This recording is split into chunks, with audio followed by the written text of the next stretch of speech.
ही पावसाळी भाजी आहे फ्रेंड्स, ही भाजी आपण बनवूया। तर ही मी एवढी साफ करून ठेवली आहे।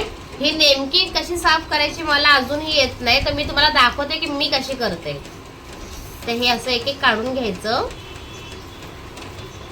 आता ह्याची खरी पद्धत तर मला माहिती नाहीये मंडळी कशी साफ करायची ती, पण मी माती असल्यामुळे मी ह्या अशा प्रकारे साफ करते। हे बघा, आणि हे जे आहे ना हे थोडं कडक कडक आहे, त्याच्यामुळे मी हे देते फेकून आणि मग हे पुन्हा हाताने असं साफ करते। म्हणजे तशी धुवून घ्यायची आहे। तर ही अशा प्रकारे मी ही भाजी सगळी साफ केलेली आहे। तुम्हाला परत एकदा दाखवते। हे बघा, हे काढायचं। हे बघा किती माती आहे ह्याच्यात।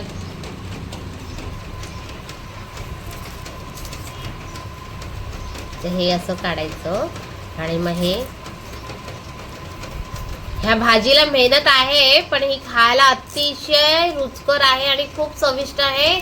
आणि मुख्य म्हणजे ही भाजी म्हणजे पावसाळी असल्यामुळे, ही रानभाजी असल्यामुळे याचे फायदे पण भरपूर आहेत, त्याचे गुण पण भरपूर आहेत।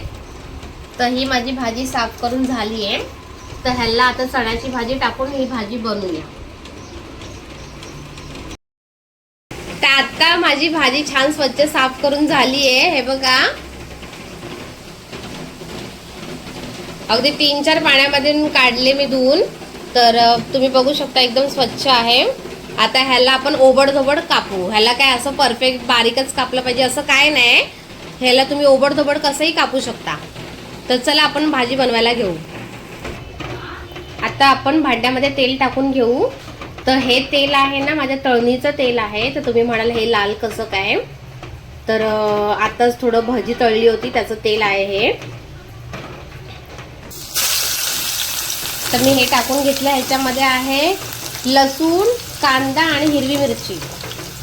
आता ह्याला मी थोडंसं कुटूनच घेतलंय, असंच कापून घेतलं तरी चालेल, फक्त काय कुटलं की थोडंसं नाही का टेस्ट अजून छान लागते। तुम्ही कसंही करून घ्या, कापून घ्या किंवा कुटून घ्या। आणि ही भाजी मी अशी ओबडधोबड कापून घेतली। हे बघा ही भाजी। अजून तुम्हाला मी एक सांगायला विसरले फ्रेंड्स, ह्या भाजीमध्ये म्हणजे ह्या रानभाजीमध्ये चण्याची डाळ, ही भाजीमध्ये जर चण्याची डाळ टाकली तर ही भाजी अतिशय छान बनते। तर पावसाच्या दिवसामुळे गेलेली आहे लाईट। टाकून घेऊ हळद, अतिशय थोडं असं लाल तिखट टाकते मी, कारण बहीण माझी तिखट कमी खाते म्हणून। मी नेहमी हिरव्या भाज्यांमध्ये असो की कोणत्याही भाज्यांमध्ये असो थोडं मिरची आणि थोडंसं तिखट हे टाकते, म्हणजे दोन्हीची चव आपल्याला भेटते। तर तुम्ही असं करता का मला नक्की कमेंट करून सांगा। कांदा छान तळलाय हे बघा। आता ह्याच्यात टाकूया टोमॅटो, कापून घेतलेले टोमॅटो, आणि पुन्हा ह्याला छान मिक्स करूया। आता आपण थोडं मीठ टाकून घेऊ ह्याच्यामध्ये आणि पुन्हा ह्याला हलवून घेऊ। आपले भिजवलेले चणे आहेत, चण्याची डाळ हे टाकून घेऊ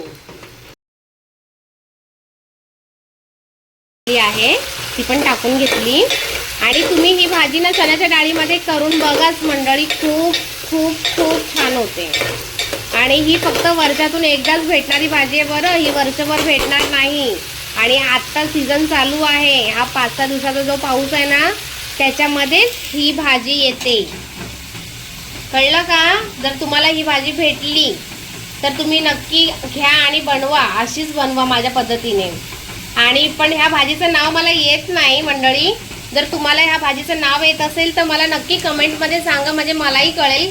कारण की ही मी खूप वर्षापासून भाजी खाते, प्रत्येक वर्षी खाते, पण मला आत्ताही या भाजीचं नाव माहिती नाहीये। जर तुम्हाला माहिती असेल तर मला नक्कीच कमेंट करून सांगा। आपण हे मस्त हलवून घेऊया। वेळ आहे आपल्या भाजीची। हे बघा, ही मस्त ओबडधोबड कापली आहे, अगदी परफेक्ट कापायची गरज नाही।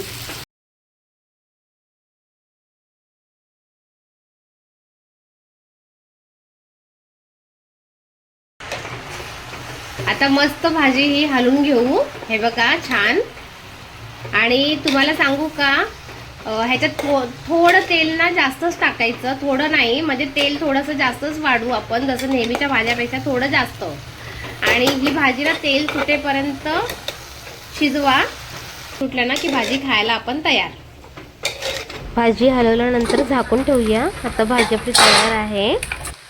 आणि हे भाजलेले शेंगदाणे आहे, त्याचा कूट करून घेतला. हे टाकून घेऊ 2 मिनिटं वाफेवरती व्यवस्थित. आणि मग आपली भाजी खायला पूर्णपणे तयार. आवडली का नक्की कमेंट सांगा.